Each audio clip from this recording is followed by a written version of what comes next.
कृष्ण कृष्ण कृष्ण हरे हरे, हरे राम राम राम हरे हरे, हरे कृष्ण कृष्ण हरे हरे, हरे राम राम राम हरे हरे, हरे कृष्ण कृष्ण हरे हरे, हरे राम राम राम हरे हरे, हरे कृष्ण कृष्ण हरे हरे, हरे राम राम राम हरे हरे। श्रीला प्रभुपाद की जय, चैतन्य महाप्रभु की जय, नामाचार्य श्री हरिदास ठाकुर की जय। हरे कृष्ण। તમારા બધાનો આ વિશ્વના સૌથી મોટા ભગવદ્ ગીતાના જ્ઞાન યજ્ઞમાં જોડાવા માટે ધન્યવાદ. આજે જેણે જેણે વિડીયો ઓન સાથે માળા કરી છે એ બધાનો આભાર છે. જયશ્રી માતાજી, જલ્પા માતાજી, લલિત કુમાર, વેદ પ્રભુજી, મૃદુલા માતાજી, હંસા માતાજી, સીવી વ્યાસ પ્રભુ અને નીલા માતાજી, તમે બધાએ વિડીયો ઓન સાથે માળા કરી છે એ માટે તમારા બધાનો ખૂબ ખૂબ ધન્યવાદ છે. We will start with small કીર્તન અને પછી મે બી એન્ડમાં આજે જલ્પા માતાજી છે તો we will have one ભજન, નવું ભજન કદાચ માતાજી સંભળાવશે, રાઈટ? ઓકે ઓકે, એકદમ શોર્ટ કારણ કે we will have how much time? Okay, 7:59. નમઃ વિષ્ણુપાદાય કૃષ્ણ પૃષ્ઠાય ભૂતલે શ્રીમતે ભક્તિ વેદાંત સ્વામિને ઇતિ નામિને નમસ્તે સરસ્વતી દેવે ગૌરવાણી પ્રચારિણે निर्विशेष शून्यवादी पाश्चात्य देशतारिणे श्री कृष्ण चैतन्य प्रभो नित्यानंद श्री अद्वैत गदाधर श्रीवासादि गौरा भक्तवृंद हरे कृष्ण कृष्ण कृष्ण हरे हरे, हरे राम राम राम हरे हरे, हरे कृष्ण कृष्ण कृष्ण हरे हरे, हरे राम राम राम हरे हरे, हरे कृष्ण कृष्ण कृष्ण हरे हरे, हरे राम राम राम हरे हरे, हरे कृष्ण कृष्ण कृष्ण हरे हरे, हरे राम राम राम हरे हरे, हरे Krishna. Thank you very much for all to join. Okay, so many messages. Okay. Thank you very much. ઘણા બધાના ડાયરેક્ટ મેસેજીસ છે. આઈ થિંક કંઈ રિલેવન્ટ નથી, કાંઈ હોય તો હાથ ઊંચો કરી દેજો so that we can focus. Just a moment.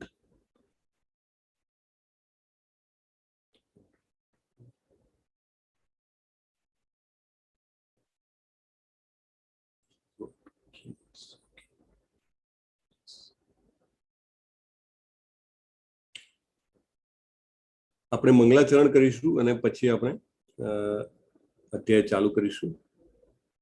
શોર્ટમાં we will have very nice મંગલાચરણ.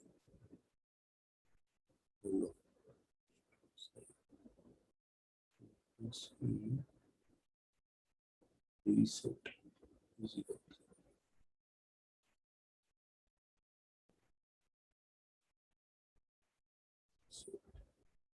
Okay. હરે કૃષ્ણ. ઓમ અજ્ઞાનતિમિરાંધસ્ય. મારી સ્ક્રીન દેખાય છે દિશા માતાજી? યસ પ્રભુજી. ઓકે. ઓમ અજ્ઞાનતિમિરાંધસ્ય જ્ઞાનાંજનશલાકયા ચક્ષુરુન્મિલિतं येन तस्मै श्री गुरुवे नमः. श्री चैतन्य मनोभीष्टं स्थापितं येन भूतले स्वयं रूपम कदा मह्यम ददाति स्वपदांतिकम वंदेहम श्रीगुरुं श्रीयुतं पदकमलं श्रीगुरुं वैष्णवांश्च श्रीरूपं साग्रजातं सहगण रघुनाथान्वितं तां सजीवं साद्वैतं सावधूतं परिजन सहितं कृष्ण चैतन्य देव श्री राधा कृष्ण पादान सहगण ललितान श्री विशाखांश्च हे कृष्ण करुणा सिंधो दीनबंधो जगतपते गोपेश गोपिका कांत राधा कांत नमोस्तुते तप्त कांचन गौरांगी राधे वृंदावनेश्वरी वृषभानु सुते देवी प्रणमामि हरिप्रिये श्री कृष्ण चैतन्य प्रभु नित्यानंद श्री अद्वैत गदाधर श्रीवासादि गौर भक्त वृंद वांछा कल्पतरुभ्यश्च कृपा सिंधुभ्येव च पतितानां पावनेभ्यो वैष्णवेभ्यो नमो नमः। अनंत कोटि वैष्णव वृंद की जय, श्रीला प्रभुपाद की जय। हरे कृष्ण कृष्ण कृष्ण हरे हरे, हरे राम राम राम हरे हरे। ओके, સો બધાનો ખૂબ ખૂબ સ્વાગત છે. આપણે ગઈકાલના અધ્યાયમાં ઘણા બધા પોઈન્ટ્સ જોયા હતા. So we will have a small recap અને પછી આપણે શરૂઆત કરીશું. પણ શરૂઆત કરતા પહેલા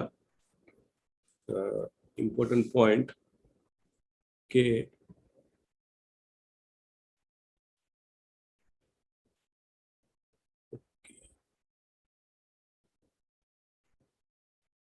તમારામાંથી કોઈ આજે ફર્સ્ટ દિવસે જોઈન થયું હોય, પહેલા 2 દિવસ જોઈન ના થયા હોય તો પ્લીઝ ચેટ બોક્સમાં તમારું નામ લોકેશન લખીને મોકલાવજો. હરે કૃષ્ણ.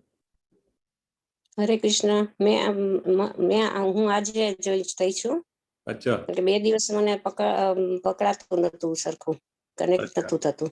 હંસા માતાજી તમે લાસ્ટ ટાઈમ પણ હતા ને? પણ ત્યારે મારે ક્લિયર નતું થયું કઈ, એટલે મને સંભળાણું નતું. અચ્છા, પછી મેં કાલે ઓલામાં આવ્યું છે ને વિડીયો ઉપર, એમાં મેં જોયું, વાંચી લીધું. Okay okay, anybody else? Let me see. Welcome Hansa માતાજી. ઓકે, ક્વિઝ માટેનું ગાઈડન્સ બધાને જોઈતું હશે. May be by the end of the session Disha માતાજી તમે થોડું ડિસ્ક્રાઇબ કરી શકશો, બરાબર? સો બહુ ઓછા લોકો, I think 14 people only have applied means attended the quiz. 14 જણાએ જ કરી હતી લગભગ 5 વાગ્યા પહેલા. સો યસ પ્રભુજી. લોન્ચ હમણાં જ કરી છે, એટલે we will not hold them responsible, પણ એન્ડમાં થોડું એક્સપ્લેન કરી દઈશું, રાઈટ ને? ઇઝ ઇટ પોસિબલ દિશા માતાજી? યસ પ્રભુજી. ઓકે, યસ પ્રભુજી. આ તમારો વોઇસ બહુ લો આવે છે. સો આર યસ પ્રભુજી. યસ. Okay okay.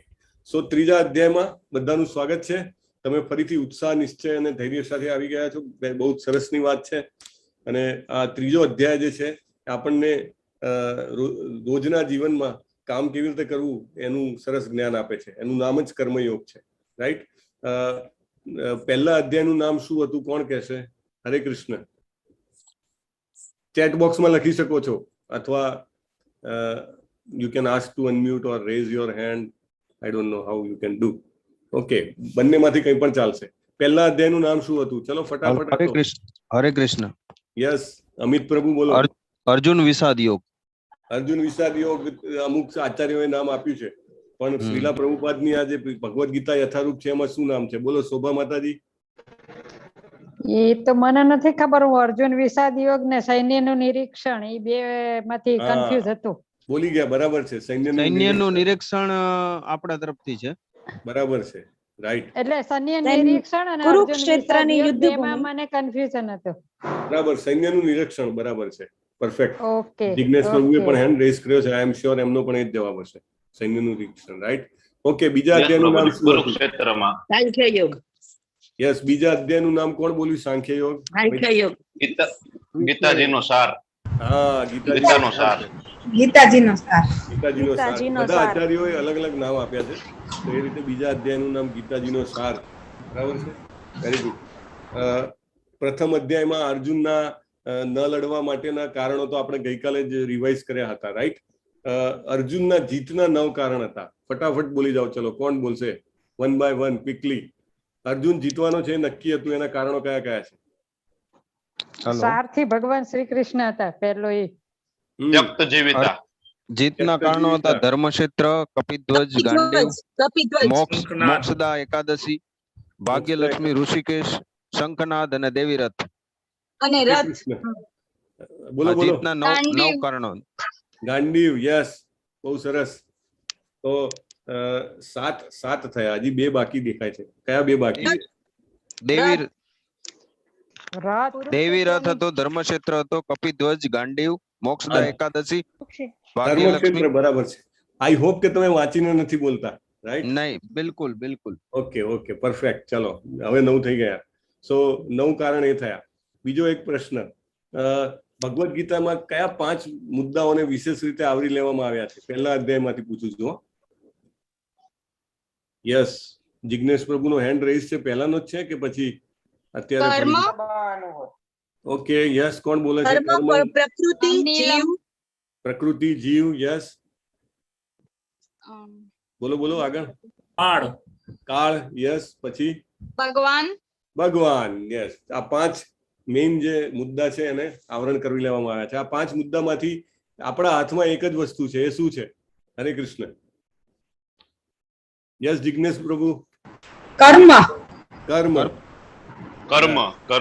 બરાબર છે, સરસ. તો એ કર્મ ઉપરનો આજનો અધ્યાય છે, એ બહુ ઇમ્પોર્ટન્ટ છે. કર્મ આપણા હાથમાં, આપણે પરમાત્મા ભગવાન જે છે આપણા કંટ્રોલમાં નથી. જીવ એટલે કે આત્મા પણ આપણા કંટ્રોલમાં નથી. જ્યારે એને આ શરીર છોડવું હોય ત્યારે છોડી જાય, રાઈટ? પછી ત્રીજું જે છે કે કાળ પણ આપણા હાથમાં નથી. અને પ્રકૃતિ જે છે આજુબાજુની, એ પણ આપણા હાથમાં નથી. હમણાં આમ નીકળતા હોઈએ અને મસ્ત ચોખ્ખું આકાશ હોય ને અચાનક જ એકદમ વરસાદ જોરદાર ખાબકી નહીં જાય, આપણા હાથમાં છે કઈ આપણા હાથમાં નથી. બહુ બધું બરાબર ચાલતું હતું ને સડનલી કોરોના આવી ગયો, બધું જ એને કહેવાય કે આખા ઇક્વેશન ફરી ગયા, રાઈટ? ઓઇલ જે છે, ઓઇલ ઇકોનોમી આખા વર્લ્ડની ઇકોનોમીને ડ્રાઈવ કરતી હતી, અને સડનલી ઓઇલ જે કહેવાય બોટમ મોસ્ટ થઈ ગયું. એટલે એમની જે સુપિરિયરિટી હતી આખા વિશ્વની આર્થિક મહાસત્તા બનવામાં, અથવા તો આર્થિક ચલનમાં એમનું જે ડંકો વાગતો હતો, સડનલી ઓવરનાઇટ એ થઈ ગયો. તો પ્રકૃતિ પણ આપણા કંટ્રોલમાં નથી. આપણા કંટ્રોલમાં માત્ર કર્મ છે, અને કર્મનો આજનો અધ્યાય છે. બહુ સરસ અધ્યાય છે. આપણે એમાં ઘણું બધું ટેક અવે જાણવાનું મળશે, તો આપણે એ જાણીશું. તો એ જાણીએ પહેલા આપણે ભગવાનને સમજવાના, અથવા તો પૂર્ણ પુરુષોત્તમ પરમેશ્વરને સમજવાના 3 સ્ટેજ આપણે જોયા હતા. કયા સ્ટેજ હતા? જેને જવાબ ના આપ્યો હોય આપો. Hare Krishna. Hare Krishna. Yes, who has not given till now? ફટાક દઈને તમારો ડિજિટલ હેન્ડ રેસ કરી દેવાનો. દિશા માતાજી, you can decide and unmute please. Yes Prakash. હા, કોણ બોલે છે? પરેશ શાહ પ્રભુ. ઓકે, તો પહેલા પણ એમનું નામ શું? પ્રકાશ એટલે શું? આપણે એને શું કહીએ છીએ? જે 3 કિરણ સૂર્યનારાયણ દેવ. સૂર્યનારાયણ દેવ. એ તો એનોમલી હતી, એટલે એનું ઉદાહરણ હતું. પરમાત્મા, હરે કૃષ્ણ, અને ભગવાન. વાહ, બહુ સરસ. બ્રહ્મ, પરમાત્મા ને ભગવાન. યસ, બ્રહ્મ, પરમાત્મા અને ભગવાન. એટલે આજે તે જ છે. લોકો એવું કે આ બ્રહ્મમાં ભળી ગયા, તો એટલે બ્રહ્મ શું છે? ભગવાનના શરીરનું તેજ માત્ર છે. સૂર્યના કિરણો જેવી રીતે આવે, પરેશ પ્રભુ જે કે છે એ એમને ઉદાહરણથી કીધું, અને પરફેક્ટ એને નામથી કહીએ તો આપણે બ્રહ્મ કહીએ. તો આપણે ફળિયામાં પણ સરસ મજાનો તડકો આવે તો કે સૂરજ આવ્યો આપણા ફળિયામાં, પણ સૂરજ થોડા આવે છે? સૂરજ તો ત્યાંના ત્યાં જ છે. એટલે જે તડકો છે એ ભગવાનનું અવ્યક્ત જેને કહેવાય એ પ્રકારનું સ્વરૂપ છે. એટલે માયાવાદી હોય તો એ બધા એવું કે આપણે તો બ્રહ્મ છીએ અને બ્રહ્મમાં ભળી જઈશું ને, પણ એમાં કંઈ આનંદ નથી. એટલે એ લોકો ત્યાં ભળ્યા પછી પણ એમને પાછા આવવું પડે છે, રાઈટ? સો એ છે બ્રહ્મ કહેવાય છે. ઓકે, ઘણા બધા લોકોએ આમાં પણ લખેલું છે. ઓકે, જે પહેલી વાર આવ્યા એમના પણ છે નામ,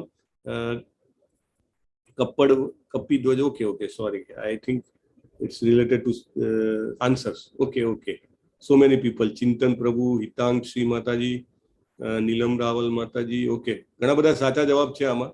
આરતી નેગાંધી માતાજી, Paresh Shah. Okay, your answers are right. So તે જ છે, બ્રહ્મ છે. પછી નેક્સ્ટ છે પરમાત્મા, જે આપણા બધાના હૃદયમાં વસેલા છે. સર્વસ્ય ચાહમ હૃદિ સન્નિવિષ્ટો, આપણા બધાના હૃદયમાં છે. પરમાત્મા આત્માની સાથે જ બેઠેલા છે, રાઈટ? એમના બે કામ હોય છે, આપણે વાત થઈ હતી. કયા કયા બે કામ હોય છે? ઉપદ્રષ્ટા અને અનુમંતા. એટલે સાક્ષી હોય અને પરમિશન આપે, બે કામ કરે. અને છેલ્લે ભગવાનનું વ્યક્તિગત સ્વરૂપ. બાઇબલમાં પણ કહ્યું છે, main is made in the image of God. એટલે મનુષ્ય જે છે એ ભગવાનના પ્રતિકૃતિમાં બનાવેલો છે. એટલે આપણને બે હાથ પગ છે એટલા માટે આપણે ભગવાનને બે હાથ પગ હોય એવું વિચારીએ એવું નથી. કારણ કે ભગવાનને આવું દ્વિભુજ મુરલીધર સુંદર શ્યામ સુંદર સ્વરૂપ છે. અહીંયા આગળ દેખાય છે કેટલું મનમોહક સ્વરૂપ છે. અને એમની પ્રતિકૃતિમાં આપણને બનાવ્યા છે. એટલે બે આંખો આપી, રાઈટ? ભગવાને એક જ આંખ આપી હોત તો ના ચાલે. કાન બે શું કામ આપ્યા? એક જ કાન આપ્યો હોત તો ના ચાલે, રાઈટ? નાક એક જ આપ્યું, બે આપ્યા હોત તો. એટલે એવું નહીં, એમને એમનું પોતાનું જે સ્વરૂપ હતું એ સ્વરૂપમાં એમને આ મનુષ્યને એટલે કે મને ઘડ્યો છે, રાઈટ? સો આ જે છે બ્રહ્મ પરમાત્મા ને ભગવાન, એ બહુ જ મોસ્ટ ઇમ્પોર્ટન્ટ પોઈન્ટ છે. તમારે બધા યાદ રાખવાનું જરૂર છે. અને હું વારે વારે અલગ અલગ ચેપ્ટરમાં પૂછતો પણ રહીશ. તો જેથી કરીને બાય ધ ટાઈમ આપણે આમાં ગ્રેજ્યુએટ આગળ થઈએ, આપણું ફેલિસિટેશન થાય ત્યાં સુધી આ કોન્સેપ્ટ એકદમ ક્લિયર થઈ જાય કે ભગવાનનું જે 3 સ્ટેજ છે કયા કયા છે, અને બેસ્ટ રિયલાઇઝ કરવા માટેનું સ્ટેજ શું છે? ભગવાન સ્વરૂપ. ભગવાન શબ્દની વ્યાખ્યા શું છે? તમારામાંથી કોણ કહી શકશે? હરે Krishna. Hare Krishna. Last question before we start. Yes, બોલો. હરે કૃષ્ણ. ભગવાન માટેની 6 ક્વોલિટી તમે ગઈકાલે સમજાવી હતી સંપૂર્ણ માત્રામાં. 6 ઈશ્વરીઓ કયા કયા? સુંદરતા, સમૃદ્ધિ, ખ્યાતિ, શક્તિ, જ્ઞાન અને ત્યાગ. ઓકે, બહુ સરસ. Hare Krishna. Okay, so we start. 3.1 Arjuna વાચ જાયસી ચેત કર્મણસ્તે મતા બુદ્ધિર જનાર્દન તત્કિમ ધર્મણિમ ઘોરે મામ નિયોજયસી કેશવ. અર્જુને કહ્યું, હે જનાર્દન, હે કેશવ, જો તમે બુદ્ધિને સકામ કર્મ કરતા શ્રેષ્ઠ માનતા હો તો મને આ ઘોર યુદ્ધ કરવા માટે શા માટે પ્રેરી રહ્યા છો? બીજા અધ્યાયમાં તમે જોશો તો છેલ્લા શ્લોકોમાં ભગવાને કીધું છે કે બુદ્ધિ યોગનો ઉપયોગ કરવો જોઈએ. એટલે અર્જુન ભાઈએ આ પકડી લીધું. એના 5 પ્રશ્નોના જવાબ મળી ગયા છે. પણ આપણા બધા માટે અર્જુનજી જે છે એ આ વસ્તુ પૂછે છે ભગવાનને કે મને શા માટે આ યુદ્ધ કરવા માટે તમે પ્રેરી રહ્યા છો? અને ભગવાનને કહે છે કે મારે શું કરવું જોઈએ? અર્જુનને મૂંઝવણ છે કે હું આ બધું છોડીને ત્યાગ કરીને જંગલમાં જતો રહું કે હું કામ કરું? ખરેખર શું કરવું જોઈએ? ચેટ બોક્સમાં લખો ચાલો ફટાફટ. અર્જુનને ત્યાગ કરવો જોઈએ કે કર્મ કરવું જોઈએ? આપણે આપણા જીવનને અનુલક્ષીને વિચારતા હોઈએ તો શું સાચું શું છે, સારું શું છે, કરવા યોગ્ય શું છે? યસ, શોભા માતાજી લખે છે કર્મ. તેજસ મેવાડા પ્રભુ કર્મ. લીના દવે માતાજી કરવું જોઈએ. ઓકે. હિતાંક્ષી માતાજી કર્મ. યસ, કર્મ. હજી સુધી કોઈ ત્યાગ વાળા આવતા નથી. પારુલ મહેતા માતાજી, અમિત સોલંકી પ્રભુ કર્મ કર્મ. આરતી નેગાંધી માતાજી કર્મ. ડોક્ટર જિગ્નેશ કોશિયા નિષ્કામ કર્મ. અચ્છા, મનદીપ મહેતા કર્મ. ઓકે. નીલા પરમાર માતાજી કર્મ. પ્રીતિ દવે માતાજી કર્મ. ત્યાગ સાથે કર્મ. તેજસ મેવાડા લખે છે. ઓકે. કર્મ. વિપુલ વલસોડા પ્રભુ. પ્રીતિ દવે કર્મ. Okay, fine. મૃદુલા ભટ્ટ માતાજી કર્મ અને મૈત્રી દવે માતાજી કર્મ. ઓકે, બધા કર્મ જ કહે છે. એટલે બધાના કોન્સેપ્ટ બહુ જ ક્લિયર છે કે કર્મ કરવું જરૂરી છે. કંઈ છોડીને જવાય નહીં. આપણે સવારના ઉઠીએ ત્યારથી લઈને રાત્રે સુઈ જઈએ ત્યાં સુધી કાંઈ ને કાંઈ કામ કરવું પડે. અર્જુન પૂછે છે કે આટલા બધાનો સંહાર કરવું એના કરતા તો સારું છે કે હું આ બધું છોડીને જતું રહું. વ્યામિશ્રેણેવ વાક્યેન બુદ્ધિ મોહયસીવ મે તદેકમ વદ નિશ્ચિત્ય યેન શ્રેયો અહમ આપનુયામ. આપના દ્વિઅર્થી ઉપદેશોથી મારી મતિ મૂંઝાઈ ગઈ છે. તેથી કૃપા કરીને મને નિશ્ચયપૂર્વક જણાવો કે આમાંથી મારે માટે સૌથી હિતાવ શું છે? એટલે તમે મને ડબલ કહો છો બુદ્ધિયોગ સારો છે અને તમે એક બાજુ કહો છો કે લડ, તો મને તો કાંઈ સમજાતું નથી. મને કહો કે હવે મારે શું કરવું જોઈએ? કર્મ ઇન્દ્રિયાણી સંયમ્ય આસ્તે મનસા સ્મરન ઇન્દ્રિયાર્થાન વિમૂઢાત્મા મિથ્યાચારસ ઉચ્યતે. જે મનુષ્ય કર્મેન્દ્રિયોને કાબુમાં રાખે છે પરંતુ મનમાં ઇન્દ્રિયોના વિશેનું ચિંતન કરે છે તે નિસંદેહ પોતાને છેતરે છે અને ઢોંગી કહેવાય છે. બહુ સરસ ડેફિનેશન ભગવાને આપી દીધી. ભગવાને જ કહી દીધું. કારણ કે આપણે કલયુગમાં તો ઘણા બધા આપણને મિથ્યાચારી મળે. મિથ્યાચારી કોને કહેવાય એની અહીંયા વ્યાખ્યા જ ભગવાને આપી દીધી છે. તમારામાંથી જે આમાંથી તમને દેખાતું હોય કે આ દેખાય છે તો સાધુ, બરાબર, તો આ ખરેખર સાધુ છે કે મિથ્યાચારી છે? બોલો, આ કોણ છે? મિથ્યાચારી. યસ, બોલો. કોઈને લખીને કહેવું હોય તો પણ કહી શકે છે, રાઈટ? સાધુ છે કે મિથ્યાચારી છે. મિથ્યાચારી મિથ્યાચારી મિથ્યાચારી લગભગ બધા જ મિથ્યાચારી કહે છે. ઓકે, કેમ મિથ્યાચારી છે? શું કામ તમને મિથ્યાચારી લાગે છે? યસ મૈત્રી માતાજી. હાથમાં સિગરેટ છે, હાથમાં મોબાઈલ છે, સિગરેટ છે, મોબાઈલ છે, પછી બીજું શું પ્રોબ્લેમ છે? ઇન્દ્રિય તૃપ્તિ હજી એની ચાલુ છે. ચાલુ છે. યસ, બરાબર છે. હાથમાં ચાંદીના કડા પહેર્યા છે. બરાબર છે. બીજું કઈ દેખાય છે મૈત્રી માતાજી આ જિગ્નેશ પ્રભુએ કીધું એ સિવાય? હરે કૃષ્ણ. ઘણા બધા એના લક્ષણો ઉપરથી જ લાગે છે કે એની હજી ઇન્દ્રિય તૃપ્તિ થઈ નથી. હાથમાં સિગારેટ છે, રાઈટ. કમંડલ પકડ્યું છે પાછું, એટલે દેખાવ જ છે બધો. ખોટો દેખાવ બધો કરે. હા, હાથમાં આંગળીઓમાં વીંટીઓ પહેરી છે, ચાંદીની નંગો પહેર્યા છે, એટલે આવું બધું છે. સો આ બધું જ જે છે મિથ્યાચારની કેટેગરીમાં આવે છે. અને આજકાલ તો એવું છે કે ધૂતવા વાળાની પણ કમી નથી ને ધૂતાવા વાળાની પણ કમી નથી. એટલે આવા બધા લોકોને ધૂતાવા વાળા લોકો પણ મળી જાય છે કે જેમને શોર્ટકટ જોઈતો હોય કે આ બાબા પાસે જઈએ ને બાબાની પાસે કંઈક શોર્ટકટ માંગીએ તો મને ધન મળી જાય અથવા મને કોઈ ઈપ્સિત મનોપ્સિત વસ્તુ મળી જાય, તો આવા લોકોને પણ જનતા મળી જાય છે. એટલે ભગવાને અહીંયા વ્યાખ્યા કરીને કહી દીધું કે મિથ્યાચારી છે.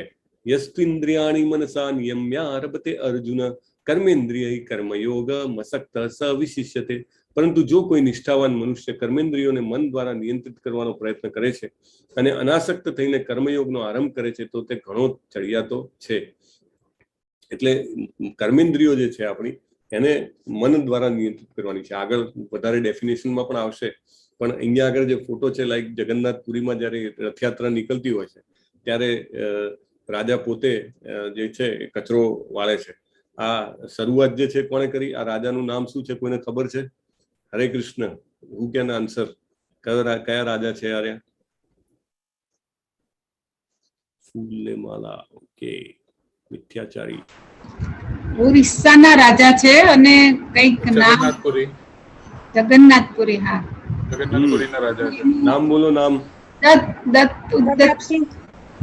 બોલો બોલો બોલો જલ્દી. Pratapsinh.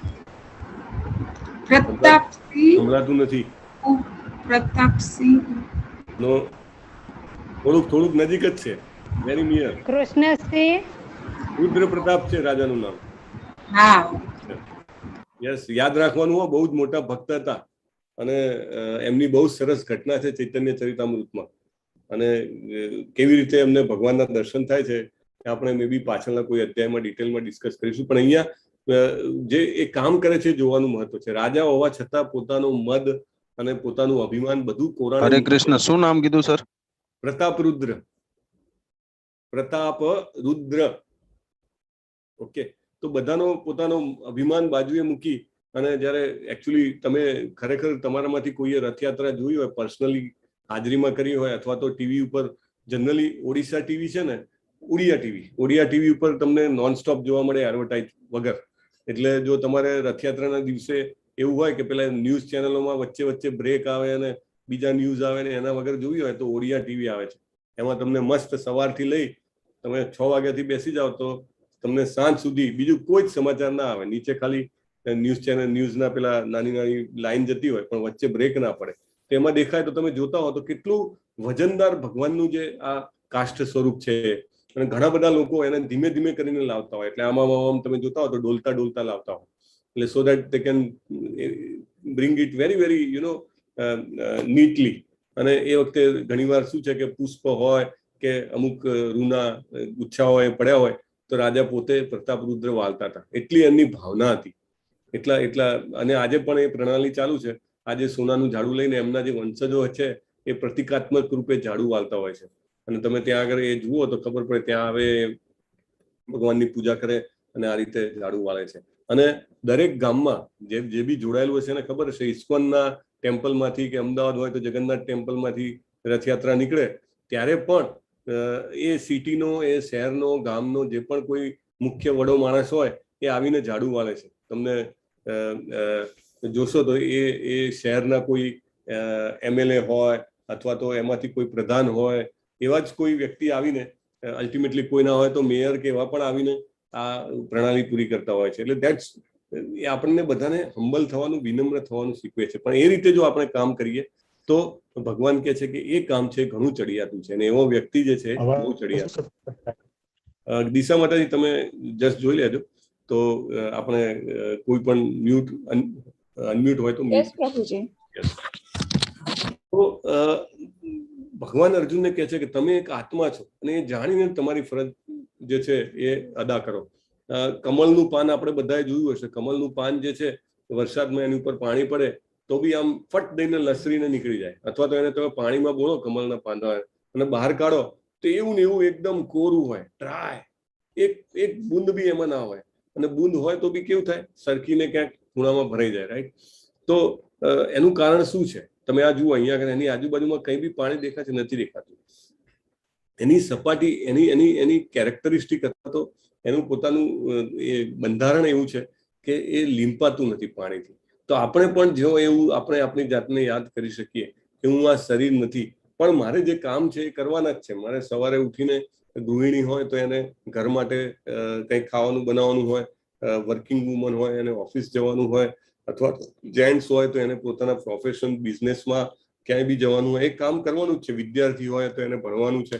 So this all things are compulsory, right? એમાં કંઈ છુટકારો નથી. પણ એ કેવી રીતે કરવાનું છે કે આપણે સમજવાનું છે કે આપણે આ શરીરમાં છે. ગઈકાલે આપણે ઉદાહરણ જોયું હતું કે ગાડીમાં ડ્રાઈવર અલગ છે અને ગાડી પોતે અલગ છે. રાઈટ? તો we are the driver of this body. તો એ રીતે જો આપણે કરીએ તો આપણું કામ જે છે સારી રીતે થાય. નિયતમ કુરુ કર્મત્વમ કર્મજાયો ય કર્મણ શરીર યાત્રા પીચતેન પ્રસિદ્ધયેદ કર્મણ. તું તારું નિયત કર્તવ્ય કર્મ કર, કારણ કે કર્મ નહીં કરવા કરતા કર્મ કરવું વધુ સારું છે. કામ કર્યા વિના મનુષ્ય પોતાના દેહનો નિર્વાહ પણ કરી શકતો નથી.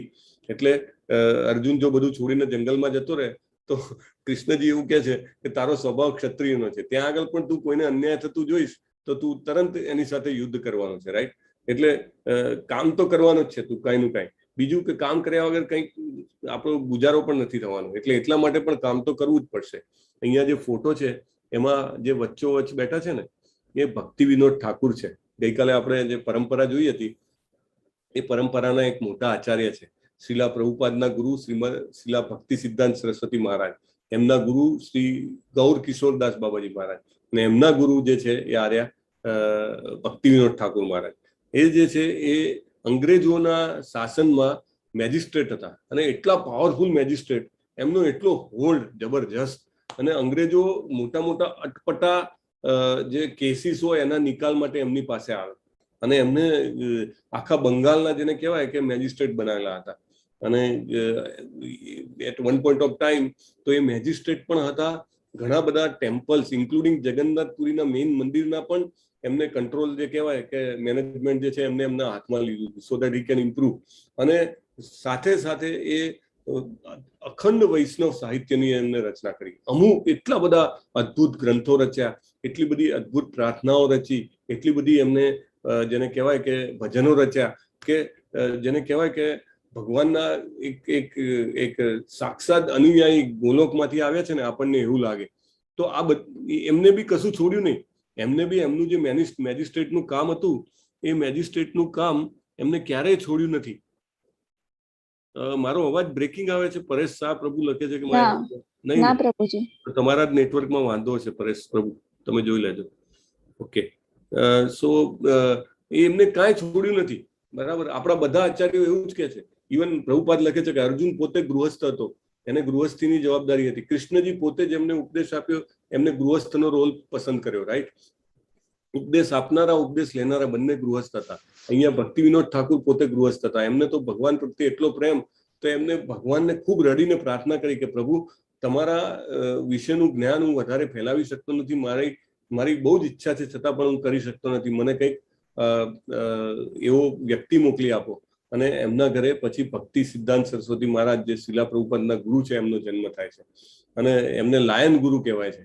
એમને એમના પોતાના પુત્રને ડાયરેક્ટ દીક્ષા નથી આપી, એમને ગૌર કિશોરદાસ બાબાજી મહારાજ પાસે મોકલ્યા, એમના શિષ્ય પાસે. અને એમને પછી પાછળથી 64 જેને કહેવાય ગૌડી મઠોની સ્થાપના કરી ભક્તિ સિદ્ધાંત સરસ્વતી મહારાજે. તો આટલા બધા વ્યસ્ત હોવા છતાં પૂરેપૂરું જેને કહેવાય પોતાની ફરજ પણ અદા કરી છે, અને ભગવાનની ભક્તિ પણ કરી છે. એટલે અહીંયા આગળ જે કૃષ્ણજી જે કહે છે એ અમને ખરેખર જીવી બતાવ્યું છે. આપણે હંમેશા એવું વિચારીએ કે મારું આ કામ બંધ થઈ જાય અથવા તો હું આમાંથી છૂટો થઉં તો કરું. That is not the right way. ક્યાંય છૂટું થવાનું નથી. કામ પણ કરવાનું છે ને ભગવાનને પણ યાદ કરવાનું છે. દાખલા તરીકે અહીંયા ઘણા બધા જે છે આગળની બેચના પણ છે. મેં ગઈ વખતે પણ આઈ થિંક લેવલ 2 માં પણ અમારું ડિસ્કશન થયું હતું કે પોતાનો વ્યવસાય, પોતાનું ભણવાનું બધું ચાલુ હોવા છતાં ઘણા બધા વોલેન્ટિયર્સ જે છે, ઘણા બધા ટીચર્સ છે, પોતાનું કામ કરતા હોય છે, આમાં સેવા આપી રહ્યા છે. જ્યારે કામ કરતા હોય તો વિચારે કે મારે આ જઈને આ સર્વિસ આપવાની છે, આ સેવા આપવાની છે, રાઈટ. અને એના કારણે એમનું કામ પણ જે છે એ આધ્યાત્મિક થઈ જાય છે. કારણ કે એ વખતે માંડમાં રિમાન્ડ હોય કે મારે આ કરવાનું છે. તમે પોતે પણ એ રીતે વિચારતા હો કે ભાઈ મારે ક્વિઝ એટેન્ડ કરવાની છે કે મારે આ ક્લાસ એટેન્ડ કરવાનો છે. તો એ રીતે તમે કરતા કરતા જ્યારે દિવસમાં કામ કરો, દિવસમાં તમને 5-7 વખત એ યાદ આવે તો તમારું કામ જે છે એમાં દિવ્યતા આવી ગઈ ગણાય. આ બધું જ જે કહેવાય કે ભક્તિના નોર્મલ સિદ્ધાંતો જે છે એ શ્રીલા પ્રભુપાદ બહુ સરસ રીતે તમે ભગવદ્ ગીતા યથારૂપ વાંચો, ખાસ કરીને ભાવાર્થમાં ડીપમાં, તો આ બધી જ ક્લેરિટી આપણને આવે કે કેવી રીતે આપણે રૂટીનનું કામ પણ એને જેને કહેવાય સ્પિરિચ્યુઅલાઇઝ કરી શકીએ. તો ભગવાન કહે છે કામ છોડવાનું નથી. હવે 4 મેઇન શબ્દો સમજવાના છે: કર્મ, વિકર્મ, અકર્મ અને નિષ્કામ કર્મ. તો પહેલા કર્મથી ચાલુ કરીએ કારણ કે બહુ સિમ્પલ અને સ્ટ્રેટ ફોરવર્ડ છે.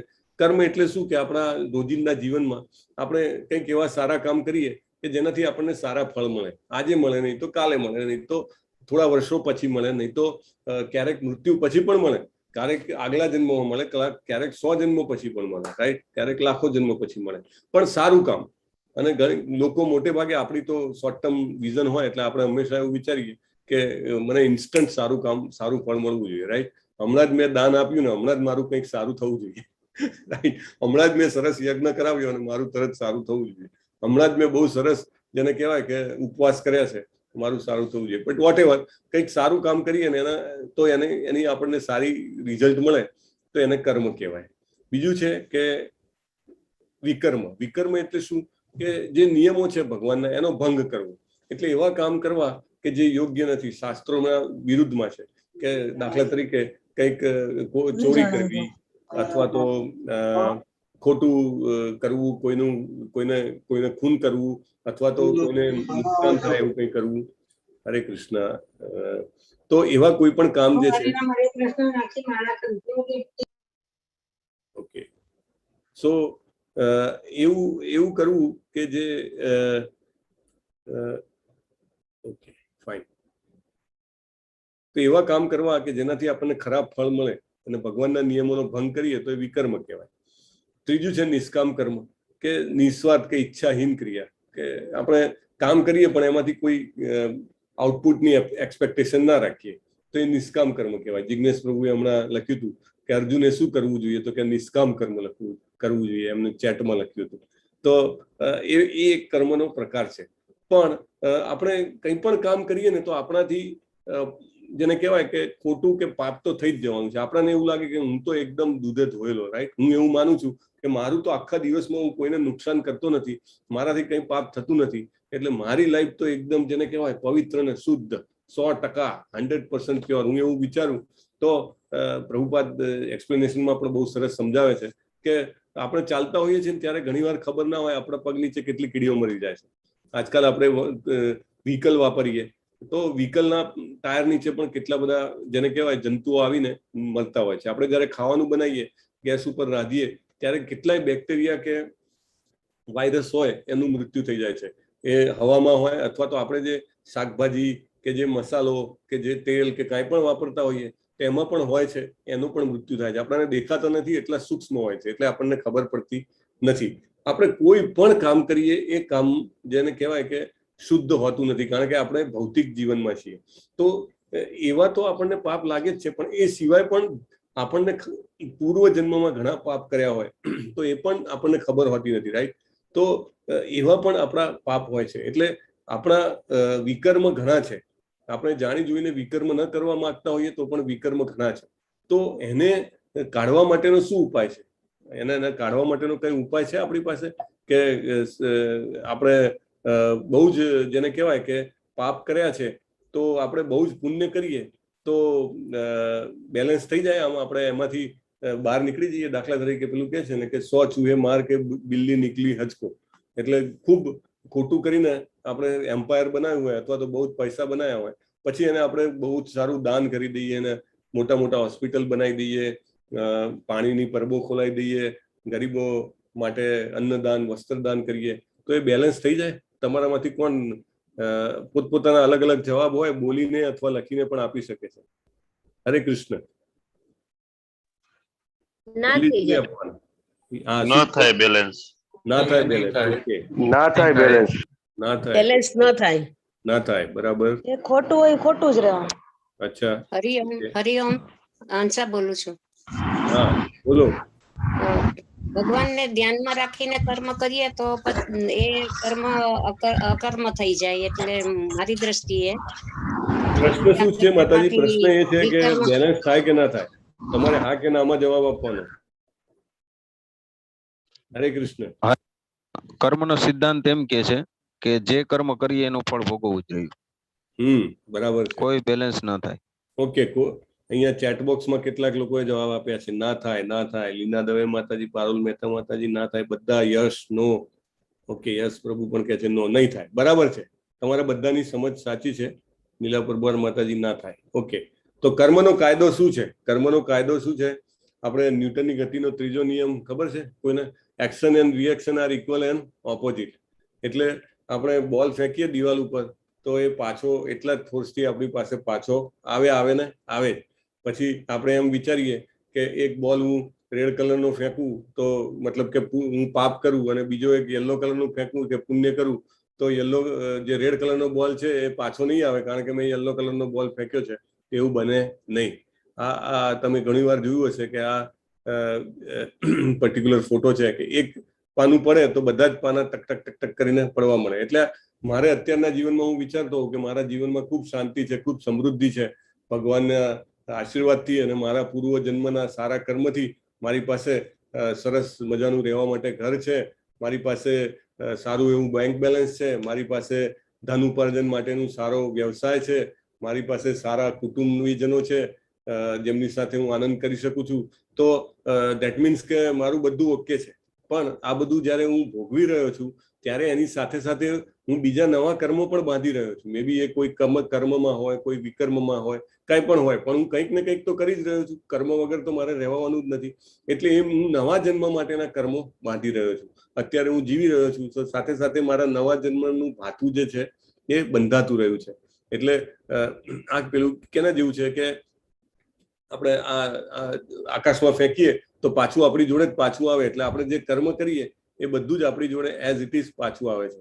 એટલે કહેવાય છે ને કે તમે હાઉ યુ આર ટ્રીટેડ, એ તમને કોઈ તમારી સાથે કેવો વ્યવહાર કરે છે એ એના પોતાનું કર્મ છે. એટલે તમારે એવું નહીં વિચારવું કે કેમ મારા પાસે આવો વ્યવહાર કરે છે, એનો કર્મ છે.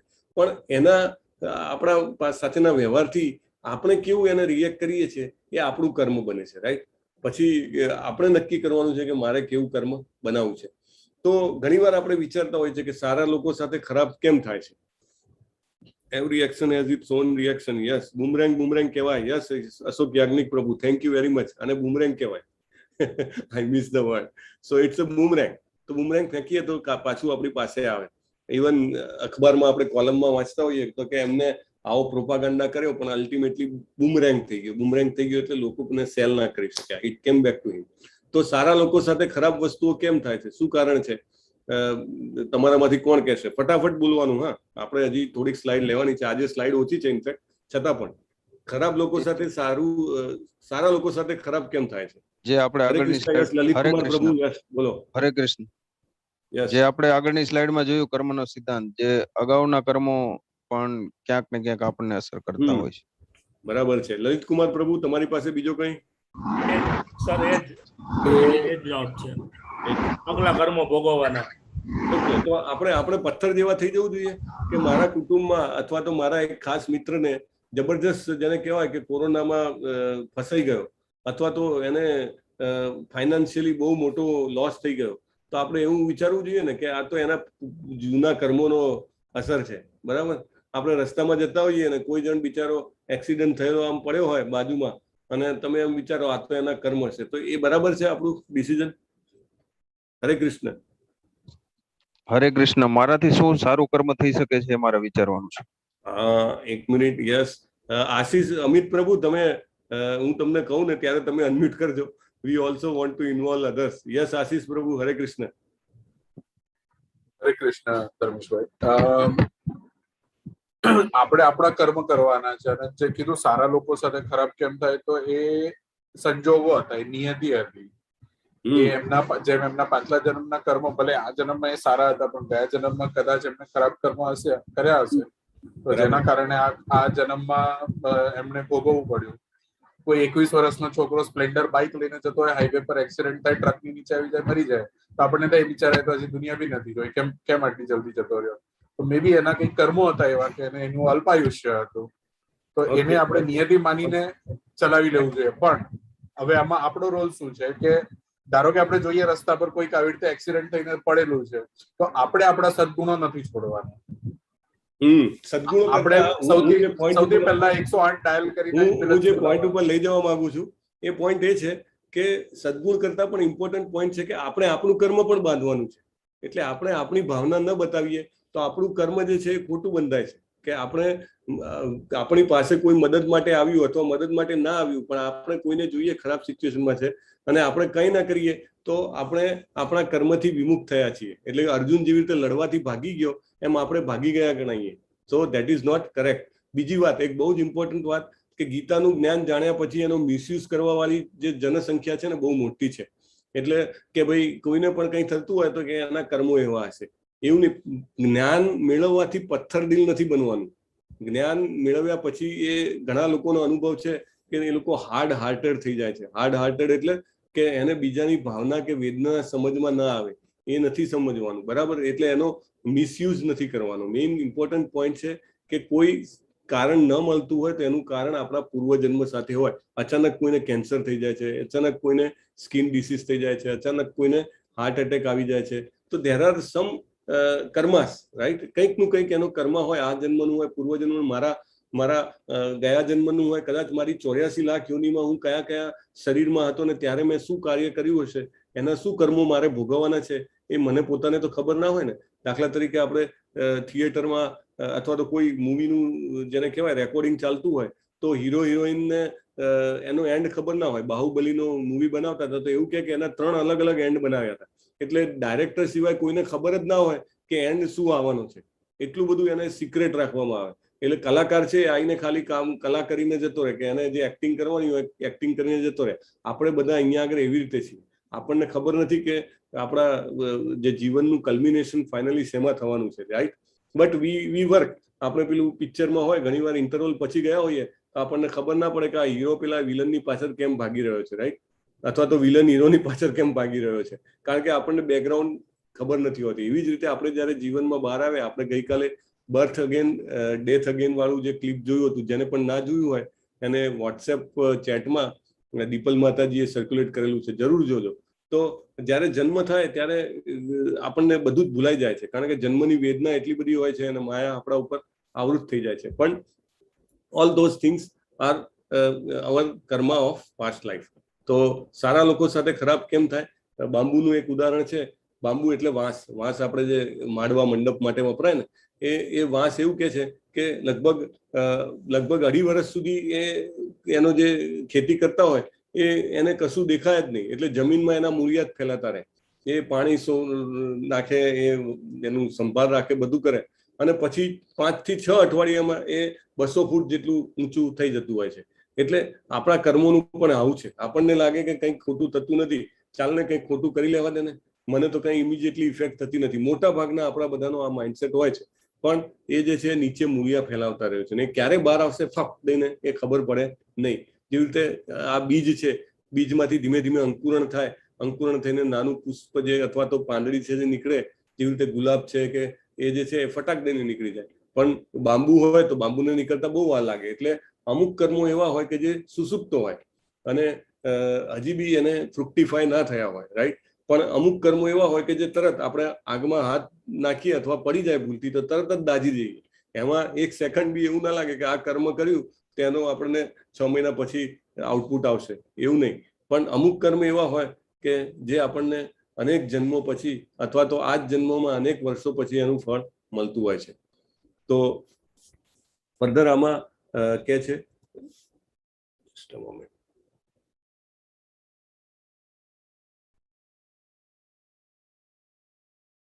ઓકે, વિષ્ણુ પ્રીત્યર્થે યજ્ઞ કરવો જોઈએ. અને આ ભૌતિક જગતમાં અન્યથા કર્મના બંધન ઉત્પન્ન થાય છે. માટે હે કૌંતે, તું તેમની પ્રસન્નતા અર્થે નિયત કર્મ કર. એ રીતે તું સદા અનાસક્ત અને બંધનમાંથી મુક્ત રહીશ. તો આપણા જે કાર્યો છે એ કાર્યો આપણે જો આપણા માટે કરીએ તો આપણે બંધન થાય. દાખલા તરીકે બહુ જ સામાન્ય ઉદાહરણ છે કે મને કોઈને કોઈ મીઠાઈ વાનગી બહુ ભાવે છે અને હું વાનગી ખૂબ ખાઉં તો એ જે છે એ મારા ઇન્દ્રિય તૃપ્તિ માટે મેં કર્યું કહેવાય, રાઈટ? અથવા તો મને કોઈ વસ્તુ કે જે છે એ મને ખૂબ ગમે છે તો હું એનો યુઝ કરું વધારે મારા માટે, મારા શરીર માટે, તો એ શું થાય? એ મને બંધનમાં નાખે. પણ જો આપણે આપણા કર્મો કરતા રહીએ પણ ઈશ્વર માટે કરીએ તો એ આપણા કર્મો જે છે એ બંધન થતા નથી. અહીંયા આગળ ફોટો છે, એ જયારે યુધિષ્ઠિર મહારાજ રાજસૂય યજ્ઞ કરે છે અને નારદ મુનિ આવે છે તો પૂછે છે કે અમે કોની જેને કહેવાય કે અમે બધા ભેગા થઈને ઉપાસના કરીએ અથવા તો કોને અમે ગ્લોરીફાય કરીએ. તો નારદ મુનિ કહે છે કે સાક્ષાત શ્રી કૃષ્ણ ભગવાન જ છે તમારી પાસે, તમારે બીજા કોઈની ઉપાસના કરવાની જરૂર નથી. અને એમને સિંહાસન પર બેસાડીને આવેલા આખા વિશ્વના જે રાજાઓ છે એ એમની જેને કહેવાય કે પ્રતિષ્ઠા કરે છે. અને એ રીતે આ યજ્ઞ જે કરે છે રાજસૂય યજ્ઞ એ એમને શ્રેષ્ઠ જેને કહેવાય કે આઉટપુટ આપે છે. તો કલિયુગમાં આપણે યજ્ઞ કેવી રીતે કરવો? આગળના શ્લોકમાં તો એવું કીધું કે બધા કર્મો યજ્ઞ સ્વરૂપે કરવા. હવે યજ્ઞ કરવા માટે આપણે કેટલાય કિલો ઘી જોઈએ. અત્યારે આપણે સારું જે દેશી ઘી લાવવું હોય, આપણે રેગ્યુલર બને એ તો દેશી નથી હોતું, તો એ તો આપણને આઈ થિંક 500 રૂપિયા મળે. પણ દેશી ઘી વ્યવસ્થિત જો આપણે લાવવું હોય તો કદાચ 2000 રૂપિયા પણ મળે ને એનાથી મોંઘું પણ મળતું હોય છે. પણ એવું ઘી ખાલી પૂરતું નથી. બ્રાહ્મણો પણ શુદ્ધ જોઈએ, એમનું જીવન શુદ્ધ હોવું જોઈએ, મંત્રોના ઉચ્ચારો એકદમ જેને કહેવાય પ્યોર હોવા જોઈએ. ત્યારે જે યજ્ઞ થાય તો એનું આઉટપુટ મળે. ભગવાન શ્રી કૃષ્ણ ગયા પછી આ વિદ્યાઓ છે, યજ્ઞની વિદ્યાઓ, એ એમની સાથે લઈ ગયા છે, રાઈટ? કારણ કે પહેલા તો એવી વિદ્યા હતી કે દ્રુપદે યજ્ઞ કર્યો અને એમાંથી એમને સાક્ષાત જેને કહેવાય કે 16 વર્ષનો પુત્ર જ અંદરથી નીકળ્યો, દૃષ્ટદ્યુમ્ન અને દ્રૌપદી, બંને પુત્ર ને પુત્રી. એવી રીતે યજ્ઞ કરવામાંથી બધા જ જેને કહેવાય પર્પસ સોલ્વ થતા હતા. દશરથ મહારાજે યજ્ઞ કર્યો, એમાંથી યજ્ઞ દેવતાએ એમને પ્રસાદ આપ્યો અને રામ, લક્ષ્મણ, ભરત, શત્રુઘ્ન એ ભગવાનના આવિર્ભાવ પ્રગટ થયા.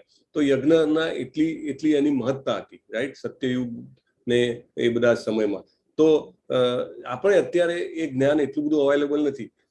પેલો એક ઘટના છે ને કે કાબે અર્જુન લૂંટ્યો વહી ધનુષ વહી બાણ, એટલે એ જ ગાંડી હતું. પણ છતાં પણ કૃષ્ણજીના ગયા પછી જે પેલા કાબાઓ હોય છે એ અર્જુનને હરાવી જાય છે. એટલે અત્યારે એ સમય નથી ને આપણી પાસે જ્ઞાન નથી, એવા લોકો નથી કે જે સારી રીતે કરી શકે. તો યજ્ઞ કેવી રીતે કરવો કલિયુગમાં? તો સત્યયુગ હતો ત્યારે ધ્યાન કરતા હતા લોકો. સત્યયુગમાં આપણે વાત થઈ હતી, સત્યયુગ, ત્રેતાયુગ, દ્વાપરયુગ અને કલિયુગ. એમાં આયુષ્ય કેટલું હોય છે? ક્વિકલી 846. યસ દિશા માતાજી? યસ પ્રભુજી. કલિયુગમાં કેટલું આયુષ્ય છે મેક્સિમમ મનુષ્ય? 4,32,000 વર્ષ. કલિયુગમાં મનુષ્યનું આયુષ્ય 100 વર્ષ મેક્સિમમ. યસ. પછી દ્વાપરમાં 1000 વર્ષ. યસ. જલ્પા માતાજી ત્રેતામાં કેટલું? 10,000 વર્ષ. યસ. અને સત્યયુગમાં કેટલું? અશોક યાજ્ઞિક પ્રભુ? 1,00,000. 1,00,000 વર્ષ. તો 1,00,000 વર્ષનું આયુષ્ય હતું ત્યારે લોકો ધ્યાન કરી શકતા હતા. એ સમયનું વાતાવરણ પણ કેટલું અદ્ભુત દૈવી વાતાવરણ હતું, રાઈટ? અને ધ્યાન કરવા માટેનો પ્રોપર સમય હતો. ભાગવતમમાં આવે છે કરદમ મુનિ 10,000 વર્ષ સુધી ભગવાનનું તપ ધ્યાન કર્યું અને ત્યારે ભગવાન પોતે પ્રસન્ન થયા અને એમને આશીર્વાદ આપ્યા કે તમારે ત્યાં હું પોતે જન્મ લઈશ કપિલ મુનિ તરીકે, રાઈટ? તો સમય જોઈએ એટલો બધો. ધ્યાનમાં તમે બેસો તો, અને આજકાલ તો તમે ધ્યાનમાં જાઓ તો ઘણા બધા થોડીક જ વારમાં લોકોના નસકોરાના અવાજ આવતા હોય, બરાબર? આજુબાજુમાંથી એ કંઈ ધ્યાન છે? અને ખરેખર તમે બેસીને જુઓ, is it possible for a long period of time? અને તમે તમારા ઉપર ફોર્સ કરીને બેસો અલગ વાત છે, પણ એનાથી તમે ભગવાન ઉપર કોન્સન્ટ્રેટ કરી શકો. એટલે એ ટાઈમ સત્યયુગમાં હતો ધ્યાન. ત્રેતાયુગમાં યજ્ઞ હતો કે લોકો પાસે જેને કહેવાય કે સારા સાધનો અને સારા બ્રાહ્મણો અને સારા શ્લોકોના ઉચ્ચારો બધું જ અવેલેબલ હતું. તો ત્રેતા યુગમાં યજ્ઞથી કામ થતું હતું. દ્વાપર યુગમાં જે કહેવાય કે ભગવાનની મૂર્તિની અને ભગવાનની મંદિરમાં પૂજા થતી હતી. પણ કલયુગમાં એ બધું કશું જ શક્ય નથી. કલયુગમાં એકમાત્ર જે સંસ્થા છે એ ભગવાનનું નામ, એક જ સંસાધન છે આપણી પાસે. હરે કૃષ્ણ કૃષ્ણ કૃષ્ણ હરે હરે, હરે રામ રામ રામ હરે હરે. ચૈતન્ય મહાપ્રભુ પોતે એટલે કે શ્રી કૃષ્ણ પોતે, હું તમને લગભગ સેંકડો બેકઅપ આપી શકું અને તમે નેટ પર બી ગૂગલમાં તમે સર્ચ કરો તો તમને બધું જ બેકઅપ મળે. શ્રી કૃષ્ણ પોતે ભગવાનના જેને કહેવાય કે પ્રચ્છન્ન અવતાર. પ્રચ્છન્ન એટલે ઘણા બધા લોકોને ખબર ના પડે કે આ ભગવાન શ્રી કૃષ્ણ પોતે આવ્યા છે. એવી રીતે પોતે બંગાળમાં જન્મ્યા. બંગાળમાં લગભગ ઘણા બધા લોકોને ખબર હોય છે, પણ બંગાળની બહાર બહુ ઓછા લોકોને ખબર હોય છે કે શ્રી કૃષ્ણ પોતે આવ્યા. ભાગવતમમાં તો બધા જ અવતારોના જેને કહેવાય કે નામ, એમના પ્રગટ થવાનો સમય, એમના માતાનું નામ, એમનું માતાનું નામ શચી માતા, માતાનું નામ, પિતાનું નામ, ગામનું નામ બધું જ લખ્યું હોય. કલ્કી અવતાર છે તો એનું પણ બધું લખેલું છે, રાઈટ? તો ચૈતન્ય મહાપ્રભુનું બધું જ લખેલું છે. અને એમને એ પ્રગટ થયા અને જે હરે કૃષ્ણ મહામંત્ર જે છે એનો એમને પ્રચાર કર્યો. એમને શ્રી કૃષ્ણજી પોતે આ સ્વરૂપે આવ્યા અને એમને લાગ્યું કે કલિયુગમાં લોકો માટે મારે શું બેસ્ટ હું કરી શકું. એટલે આપણે જે કલિયુગના સમયમાં છીએ અને ગોલ્ડન કલી કહેવામાં આવે છે, કે જેમાં આપણને આ જ્ઞાન મળ્યું છે. એટલે આ જે મહામંત્ર જે છે એ કલિયુગમાં એકમાત્ર ઉગરવાનો જે છે એ સંસાધન છે આપણી પાસે. તો એ કેવી રીતે કરવામાં આવે છે? જનરલી આ માળા લગભગ ઘણા બધાની પાસે હોય છે. તુલસીની માળા છે અથવા બીજી કોઈ માળા પણ તમે વાપરી શકો. આજ ક્રિશ્ચિયન ધર્મમાં પણ માળા કરતા હોય છે અને ઇસ્લામમાં પણ માળા કરે છે. આપણે જ સનાતન ધર્મમાં માળા ભૂલી ગયા છીએ. 108 મણકા હોય છે. કોઈ કે શું કામ 108 હોય છે? તો શ્રી કૃષ્ણની મુખ્ય ગાયો પણ 108 હતી, જે ગોપીઓ મુખ્ય ગોપીઓ પણ 108 હતી. તો અને જે ઉપનિષદો પણ 108 છે. તો 108 હોય છે. અને સૌથી ઉપરનો જે ટોચ છે એને સુમેરુ મણકો કહેવામાં આવે છે. એની ઉપર આ પંચતત્વ જે છે, કારણ કે શ્રી કૃષ્ણ જયારે આવ્યા ચૈતન્ય મહાપ્રભુ સાથે રૂપે, ત્યારે એ એમની સાથે બીજા 5 જે કહેવાય એ પણ પોતાના પાર્ષદોને લઈને આવ્યા. નિત્યાનંદ પ્રભુ, આ બ્લુ કલરના કપડા જે છે એ બલરામજી પોતે છે, એમનું એક્સપાન્શન જે છે. અહીંયા અદ્વૈત પ્રભુ છે એ સદાશિવ અને મહાવિષ્ણુનું કમ્બાઇન્ડ સ્વરૂપ છે. ગદાધર પ્રભુ છે રાધારાણીનું પ્રતીક છે. તો આ બધું જ જે એમના પંચ તત્વો જે છે એ એમ કહી શકાય કે આ મહામંત્ર આપ્યો અને મહામંત્ર સાથેના આપણા જે પણ શરૂઆતના કંઈક મિસ્ટેક થતી હોય, અપરાધ થતા હોય તે માફ થાય છે. એટલે પહેલા પંચતત્વ મંત્ર બોલવામાં આવે છે. શ્રી કૃષ્ણ ચૈતન્ય પ્રભુ નિત્યાનંદ શ્રી અદ્વૈત ગદાધર શ્રીવાસાદિ ગૌર ભક્તવૃંદ. અને પછી 108 વખત એક એક કરીને હરે કૃષ્ણ કૃષ્ણ કૃષ્ણ હરે હરે, હરે રામ રામ રામ હરે હરે, હરે કૃષ્ણ કૃષ્ણ કૃષ્ણ હરે હરે, હરે રામ રામ રામ હરે હરે. એમ કરીને પછી જયારે આપણે ફરતા ફરતા આ બાજુ પહોંચી જઈએ સામેની બાજુ, અને જયારે સુમેરુ મણકો આવે ત્યારે ફરીથી માળા ફેરવી નાખવાની હોય છે. અને એ રીતે જયારે આપણે કરીએ તો આ મોટામાં મોટો યજ્ઞ જે છે એ કહેવાય છે. કલિયુગમાં મનુષ્ય બીજું કંઈ કરી શકતો નથી. ના ધ્યાન કરી શકે, ના યજ્ઞ કરી શકે, કે ના મંદિરો બંધાવીને એમાં પૂજા કરી શકે. અત્યારે તો કોરોનાના કારણે લોકો પોતપોતાના ઘરોમાં રહે, વધારે લોકો ભેગા પણ ના થાય. આ બધી પરિસ્થિતિ પહેલા જ એમને જોયેલી હતી ચૈતન્ય મહાપ્રભુએ. ત્યારે આ લઈને આવ્યા આપણી પાસે, જેને કહેવાય કે અકર્મ. અકર્મ એટલે શું?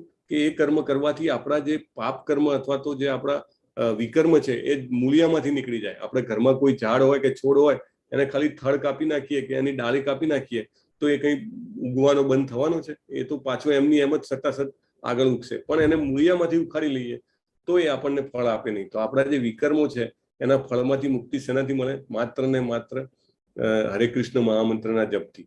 તો તમને બધાને વિનંતી છે કે તમે જરૂર માળા કરો. તમારી પાસે માળા ના હોય તો આંગળીના વેઢા પર ગણી શકાય, અથવા તો પેલું કાઉન્ટર આવે છે, કાઉન્ટરથી પણ ગણી શકાય. તમે ઇસ્કોન મંગળુરુની વેબસાઇટ પર માળા ગૌમુખી પણ ઓર્ડર કરી શકો છો અને એનાથી તમે જરૂર જપ કરો. અને જેને પણ સમય હોય એ 8 વાગ્યા પહેલા આવે તો આપણે એક માળા રેગ્યુલર સાથે પણ કરીએ છીએ. તો એ રીતે જાપ કરવો બહુ જ ઇમ્પોર્ટન્ટ અને જરૂરી છે, કારણ કે કલિયુગનો યજ્ઞ આ છે.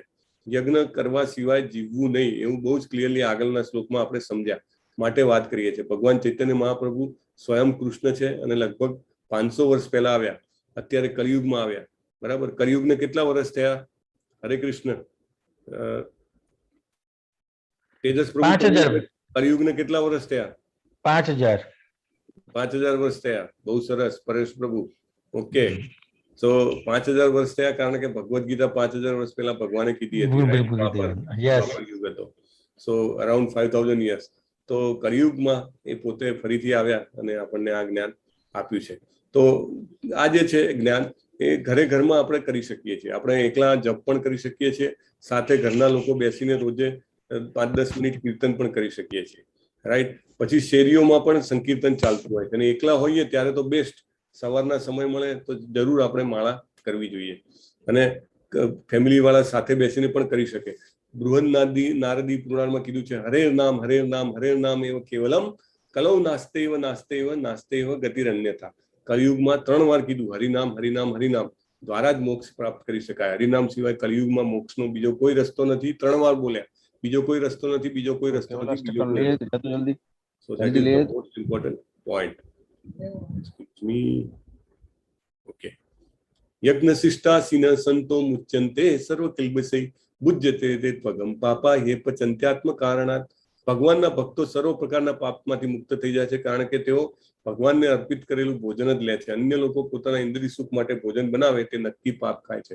બીજો ઇમ્પોર્ટન્ટ લેસન છે આજનો. એક તો આપણે જપ કરવા જોઈએ હરે કૃષ્ણના, અને બીજું કંઈ પણ ખાઈએ તો ભગવાનને પહેલા ધરાવવું જોઈએ.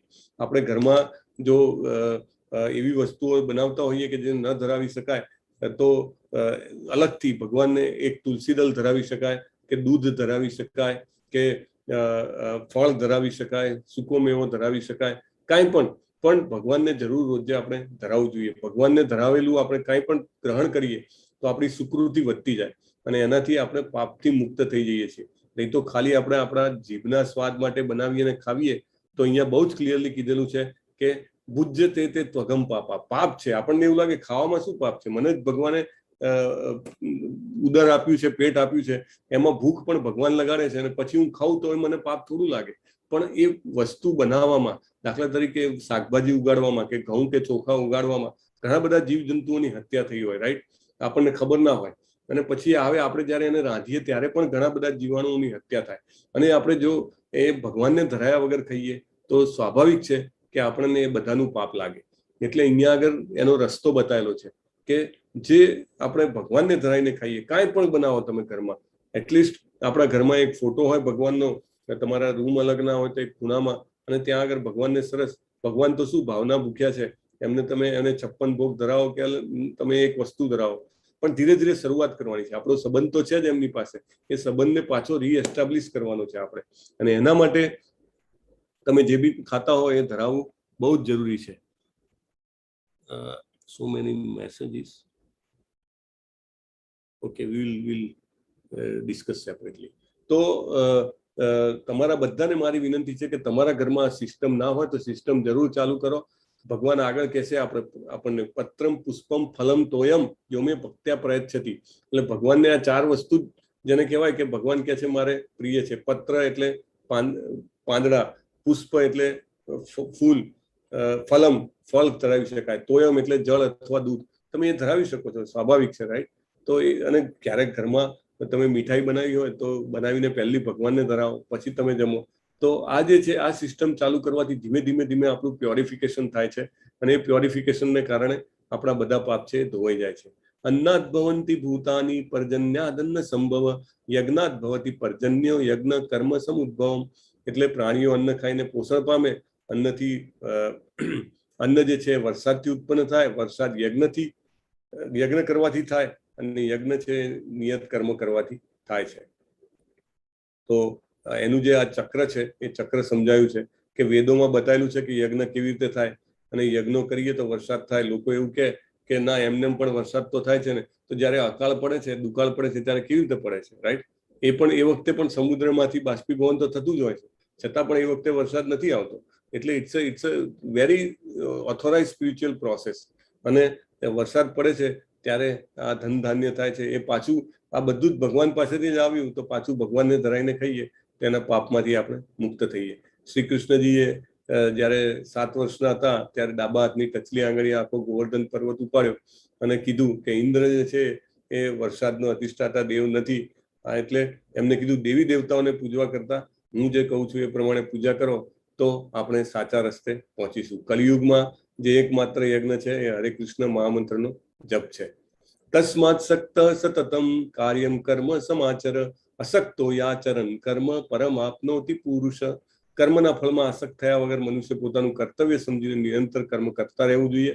અનાસક્ત રહીને કર્મ કરવાથી મનુષ્યને પરમેશ્વરની પ્રાપ્તિ થાય છે. નહીં તો આપણે આખો દિવસ એવું વિચારીએ પૈસા પૈસા પૈસા, મની મની મની સ્વીટ હની, એટલે પૈસા આપણને બહુ ગમતા હોય તો આપણે મૃત્યુ વખતે પણ પૈસા જ યાદ આવે. અને મને તો રિસન્ટ દાખલો છે, મારા એક ફ્રેન્ડ છે, એના રિલેટિવ, એના કાકા 1 મહિના સુધી આઈસીયુમાં હતા અને બિલકુલ બોલી ચાલી ના શકે. પછી ડોક્ટરે કીધું કે હવે આ તો મૃત્યુ જ પામશે. તો એમને કીધું કે એમને કંઈક કહેવું છે પણ કહી શકતા નથી, તો એમને પેન્સિલને નોટ આપી, બહુ જ પરાણે એમને લખ્યું અને છોકરાઓએ વાંચ્યું. તો એમને કીધું કે ફેક્ટરીમાં હજી ઓડિટ કરાવવાનું બાકી છે, 3 મહિના થઈ ગયા છે. બોલો, એટલે મરણ પથારીએ પણ જો આખી જિંદગી આપણે આ કર્યું હોય તો આપણને એ જ યાદ આવે કે મારે પૈસાનું શું. એટલે આપણે હંમેશા નિષ્કામ કર્મ અથવા ભગવાનના માટે કર્મ કરતા રહીએ તો જ આપણને મૃત્યુ વખતે સાચા વિચારો આવે.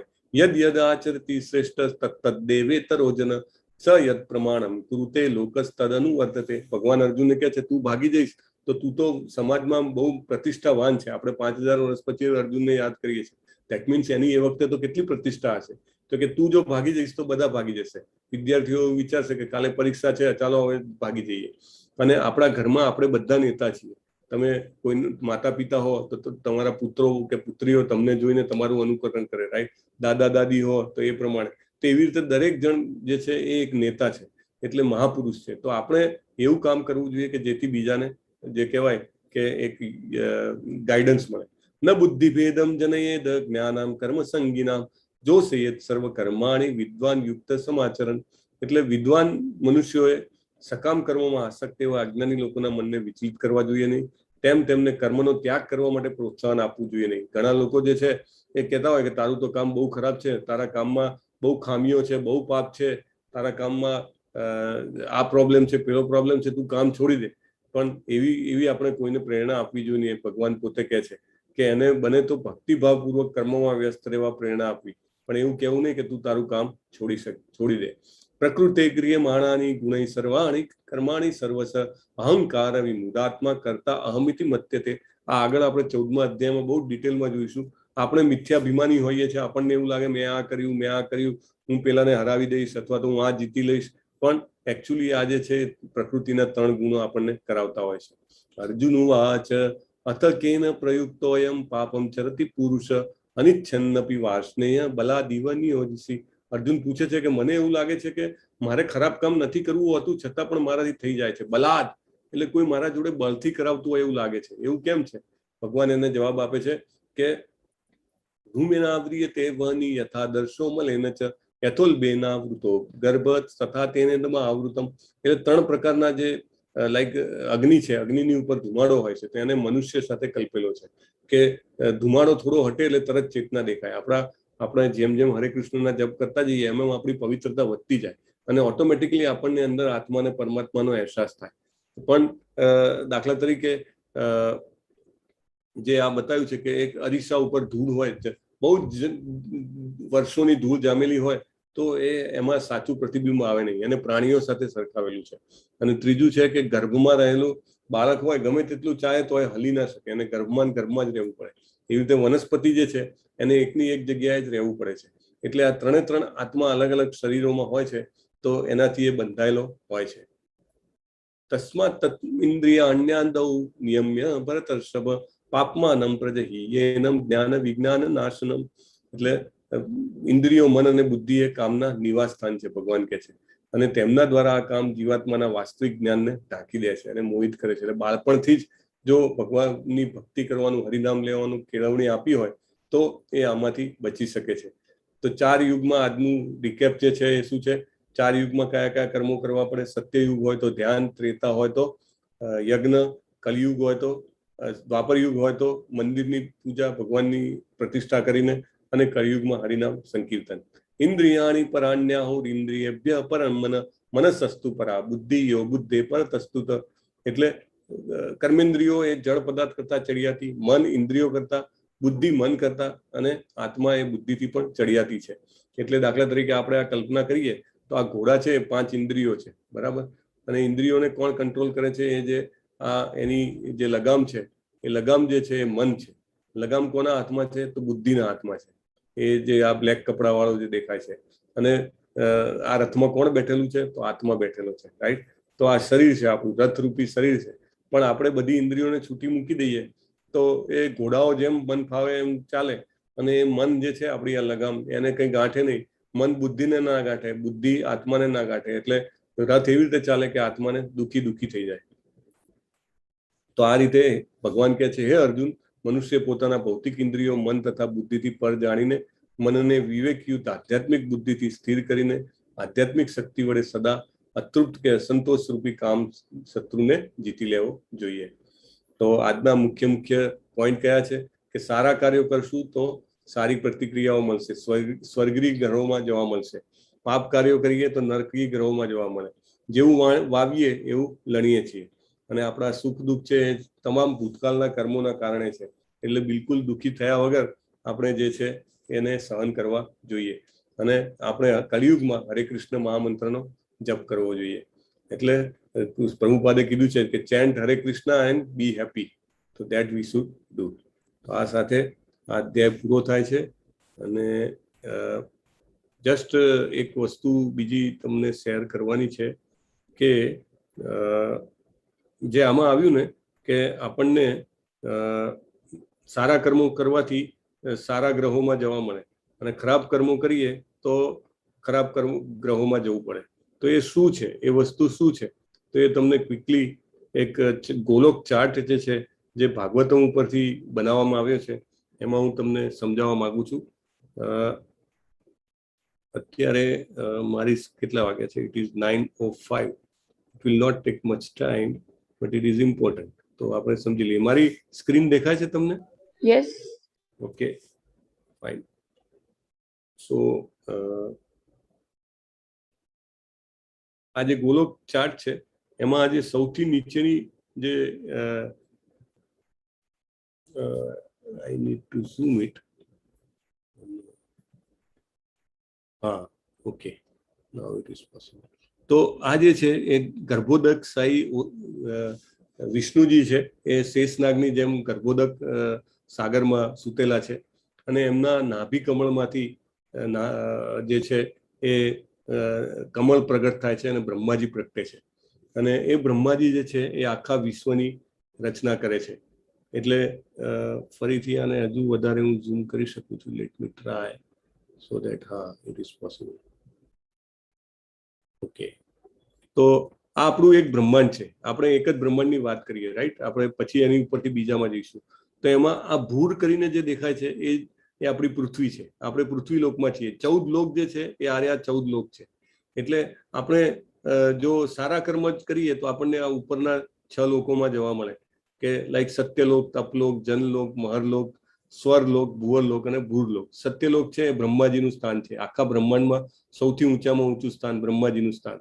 પછી તપોલોક, જનલોક અને મહરલોક, એમાં અલગ અલગ જે ભગવાનના પાર્ષદો જે હોય એવા રહેતા હોય છે અને ભગવાનના કાર્યો કરતા હોય છે. પ્રજાપતિ છે, મુનિઓ છે, ઋષિઓ છે. પછી આ જે સ્વરલોક, ભુવરલોક અને ભૂરલોક, એમાં ડેમિગોડ એટલે દેવી દેવતાઓ અને યક્ષો અને એ બધા રહેતા હોય છે. અને ભૂરલોક એટલે આપણું અર્થ, એટલે કે આપણું પૃથ્વી. એની નીચે અતલ, વિતલ, સુતલ, તલાતલ, મહાતલ, રસાતલ અને પાતાલ, એમાં જે છે એ અલગ અલગ પ્રકારના એવી યોનિઓ હોય છે કે જે યોનિઓ પૃથ્વીલોક કરતા જેને કહેવાય કે નીચે ગણવામાં આવે છે. તો આ જે છે એ અને આ ધ્રુવલોક છે. તો એ આખું આપણું એક બ્રહ્માંડ થયું. અને એમાં પરમાત્મા સ્વરૂપે દરેક અણુમાં અને દરેક જીવમાં ભગવાન સાથે રહેલા હોય છે. પણ આ બ્રહ્માંડ જે છે એ બ્રહ્માંડ એકલું નથી. આ બ્રહ્માંડ કેમાંથી જનરેટ થાય છે? તો જે શ્રી વિષ્ણુ જે છે, મહાવિષ્ણુ, કારણોદકશાહી વિષ્ણુ, કારણોદકશાહી વિષ્ણુજીના જેટલા બી શરીરમાં રંધ્ર છે, છેદ છે, આપણા જેટલા વાળ છે એટલા આપણા શરીરમાં છેદ છે. તો એમાંથી જેટલી વાર એ શ્વસન સાચો શ્વાસ કરે, બ્રીથ આઉટ કરે, એટલી વાર નવા નવા બ્રહ્માંડો, કરોડો બ્રહ્માંડો પ્રગટ થતા હોય છે. દરેક બ્રહ્માંડમાં એ આવી રીતે ગર્ભોદકશાહી વિષ્ણુ તરીકે એમાં વાસ કરે છે. તો એ જે છે એ કારણોદક સાઈ વિષ્ણુ જે છે એ આવી રીતે અલગ અલગ બ્રહ્માંડો જેને કહેવાય ઉત્પન્ન કરે છે. અહીંયા આગળ શંભુ છે અને રમાદેવી જે એમની પત્ની છે એ માત્ર જેને કહેવાય કે એમને દ્રષ્ટિપાતથી એમને ગર્ભવતી કરી શકે છે. અને પછી આ આપણું જે બોર્ડર છે એ સ્પિરિચ્યુઅલ વર્લ્ડ અને મટીરિયલ વર્લ્ડ એ બંનેની બોર્ડર છે આ રહી. એટલે આધ્યાત્મિક જગત અને ભૌતિક જગત. તો આપણે જ્યારે આધ્યાત્મિક જગતમાં જઈએ તો સૌથી પહેલા જે છે અહીંયા આગળ જતા આ જે છે વૈકુંઠ લોક છે. વૈકુંઠ લોકમાં તમે જુઓ છો કે વિષ્ણુજી નારાયણજી જે છે નારાયણ સ્વરૂપમાં એટલે ભગવાનની ઓફિસ છે આ રહી. એમાં શ્રી લક્ષ્મીજી સાથે વિરાજેલા છે. અને આ જે ભગવાનનું સ્વરૂપ છે એમાં બધા જ લગભગ મોટે ભાગે દાસ્ય સ્વરૂપે ભગવાનની સેવા કરે છે. એટલે વિષ્ણુ લોકમાં વૈકુંઠ લોક જેને કહેવાય એમાં નારાયણ સ્વરૂપે છે. પછી એની ઉપર અયોધ્યા છે સીતારામ લક્ષ્મણ ભક્ત હનુમાનની સાથે. એની ઉપર જઈએ તો અહીંયા આગળ દ્વારકા જગન્નાથપુરી અને મથુરા આવે છે, રાઈટ. અને પછી સૌથી ઉપર જેને તમે જોઈ શકો છો એ ગોલોક વૃંદાવન ધામ છે. ગોલોકેર પ્રેમ ધન હરિનામ સંકીર્તન. એટલે અહીંયા આગળ વૃંદાવનમાં રાધાજી સાથે અને પોતાના માતા પિતા યશોદા અને નંદ મહારાજ સાથે એમની બાલ્ય લીલા હંમેશા ચાલુ હોય છે. અહીંયા આગળ આજે અષ્ટ કમલની પાંદડીઓ દેખાય છે એ બધી રાધાજીની જે મુખ્ય સખીઓ છે એ છે લલિતા, વિશાખા, એ રીતે આ બધી જ જે ઇન્દુમતી બધી સખી છે. અને આ બધા જ જે છે ભગવાનના અલગ અલગ પાસ ટાઈમ, અલગ અલગ લીલાઓ છે. આ દરેક કમલનું એક પાંદડી છે એ અલગ અલગ લીલા છે. અને આપણે દાખલા તરીકે ચૈતન્ય મહાપ્રભુ પણ અહીંયા આગળ આપણને દેખાય છે. તો આ જે ઉચ્ચમાં ઉચ્ચ ધામ છે ભાગવતમમાં, આનું ટોટલ ડિટેલ કોઈ કે મારે માનવું કેવી રીતે કે આવું છે, તો ભાગવતમ તમે વાંચો તો ઉચ્ચમાં ઉચ્ચ સર્વશ્રેષ્ઠ ધામ તરીકે ગોલોક વૃંદાવન ધામની ગણના કરવામાં આવી છે. અને દાખલા તરીકે જ્યારે ચૈતન્ય મહાપ્રભુ આવ્યા તો આ જે સખીઓ છે એમાંની એક આ રૂપ મંજરી જે છે એ રૂપ ગોસ્વામી તરીકે આવેલા. તો એવી રીતે અલગ અલગ અર્જુનજી આવ્યા તો આ વિશાખા સખી જે છે એ અર્જુનજી તરીકે આવેલા હતા. તો એ રીતે અલગ અલગ અવતારોમાં એ ભગવાનની સાથે આવતા હોય છે. અને તમે જોશો તો આપણા લોકથી ઉપરના લોક સુધી આ સફેદ કલરની એક લાઈન જાય છે, તમે જુઓ છો. તો આ જે છે હરે કૃષ્ણ મહામંત્ર છે. એટલે આપણે જવું હોય ઉપર તો આપણા માટેની જે દોરી છે એ ભગવાને અહીંયા બનાવેલી બતાવી છે. તો આ દોરીથી આપણે ઉપર સુધી જઈ શકીએ છીએ, છેક ગોલોક વૃંદાવન સુધી. ગોલોકેર પ્રેમધન હરિનામ સંકીર્તન. તો આ રીતે આપણો આજનો અધ્યાય જે છે પૂર્ણ થાય છે. હરે Krishna. It is 9:10. I would request Jalpa Mataji to have one bhajan, please. કયું ભજન ગાશો માતાજી? હરે કૃષ્ણ. પ્રભુજી, મેં ટ્રાય કર્યું છે શ્રી કૃષ્ણ ચૈતન્ય પ્રભુ દયા કરો મોરે. બહુ સરસ. મારી અનુમતિ હોય તો આજે પ્રયત્ન કરું. મને ખૂબ ગમે છે ગીત. જરૂર તમે ભજન ગાઓ. યસ. હરે કૃષ્ણ. દિશા માતાજીને મેં લિંક મોકલી છે, તમે સ્ક્રીન શેર કરી શકો છો માતાજી? ઓર આઈ કેન. દિશા માતાજી તમે કરી શકો છો? હા પ્રભુજી. યસ.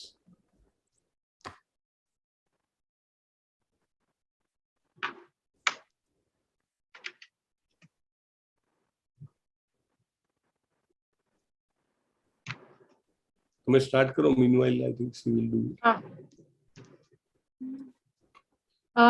ભજનના શબ્દો છે શ્રી કૃષ્ણ ચૈતન્ય પ્રભુ દયા કરો મોરે. આ ભજનમાં નરોત્તમદાસ ઠાકોરજી ચૈતન્ય પ્રભુને પ્રાર્થના કરે છે કે એમના ઉપર દયા કરે અને એક પતિત આત્મા છે અને એમને ઉપર લાવે અને એમના ઉપર દ્રષ્ટિ કરે. એ પ્રકારની એક ભાવના છે આ ગીતમાં. તો પ્રયત્ન કરું છું.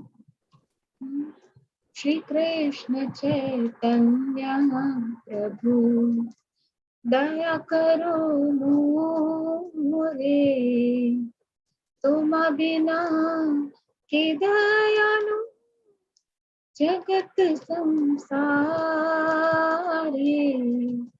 પતિત પાવન તવ અવતાર, મુસમ सीता प्रभु न पाई दे श्री कृष्ण चैतन्य प्रभु हा हा प्रभु नित्यानंद प्रेमानंद सुखी कृपा बलो कौन करो आमी बोरो दुखी श्री कृष्ण चैतन्य प्रभु दया करो मोरे दया करो सीतापति अद्वैत गोसाई तव कृपा बले पाई चैतन्य निताय आहा स्वरूप सनातन रूप रघुनाथा भट्ट जुगा श्री जीव प्रभु लोकनाथा श्री कृष्ण चैतन्य दया करो मोरे दया करो श्री आचार्य प्रभु श्रीनिवास रामचंद्र संग मागे नरोत्तम दास श्री कृष्ण चैतन्य दया करो मोरे तुम बिना के दयालु जगत संसारे श्री कृष्ण चैतन्य